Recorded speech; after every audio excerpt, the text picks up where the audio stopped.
Live navigation রয়েছে এই গাড়িতে। গুগল ম্যাপ দেখে দেখেই ড্রাইভার চলছে, কোথায় যাব, কিভাবে যাব।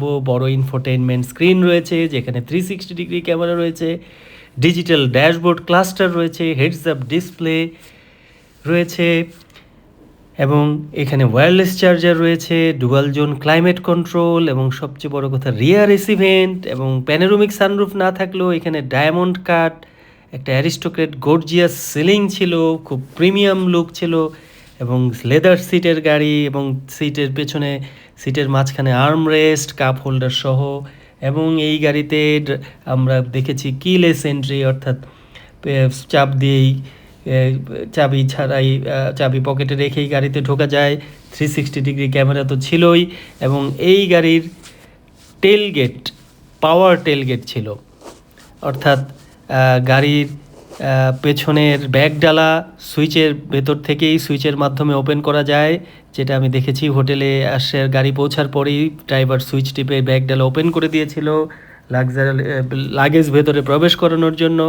এবং সবচেয়ে বড় কথা, দক্ষিণ কোরিয়া শহরের সিউল শহরে আমি যে দেখেছি বেশিরভাগ ট্যাক্সি ক্যাবের গাড়িই ছিল জিপ গাড়ি, অর্থাৎ এসইউভি স্পোর্ট ইউটিলিটি ভেহিকেল। বেশিরভাগ ছিল কিয়া অথবা হুন্দাই। কিয়া গাড়িগুলির মধ্যে ছিল কিয়া স্পোর্টেসের জিপ গাড়ি, যেগুলো এখন বর্তমানে আমাদের দেশে একটা ব্র্যান্ড নিউজ কিয়া স্পোর্টেস জিপ 60-65 লাখ টাকা খরচ হবে কেনার জন্য। তো সেই ধরনের গাড়িগুলি দিয়ে চলছে এই উন্নত দেশের, এই উন্নত শহরের ট্যাক্সি ক্যাব সার্ভিস, যেটা এই দেশের মানুষ নিত্য নৈমিত্তিকভাবেই ব্যবহার করে থাকে। যেই গাড়ির লাক্সারি গাড়ির যে ফিচারগুলো সেইগুলোই সব এই গাড়ির মধ্যে রয়েছে।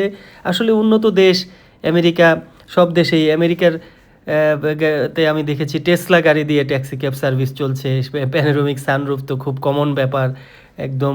আরও 7-8 বছর আগেই আশ্চর্য হয়ে গিয়েছি যে এত আধুনিক ফিচারের গাড়ি তারা ট্যাক্সি ক্যাব সার্ভিস হিসাবে ব্যবহার করছে।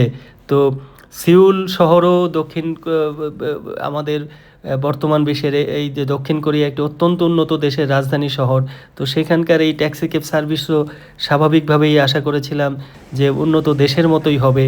তো এখানকার এই ভদ্র ড্রাইভার, তাদের ভালো ব্যবহার এবং অত্যন্ত সুন্দর গাড়ি এবং এই যে লাক্সারি ফিচার সম্বলিত গাড়ি, এই সার্ভিস দেখলেই আসলে মন ভালো হয়ে যায়, বিদেশের ভ্রমণটা আনন্দদায়ক হয়ে যায় আর ফুরফুরা মনে ঘোরা যায় মনের আনন্দে।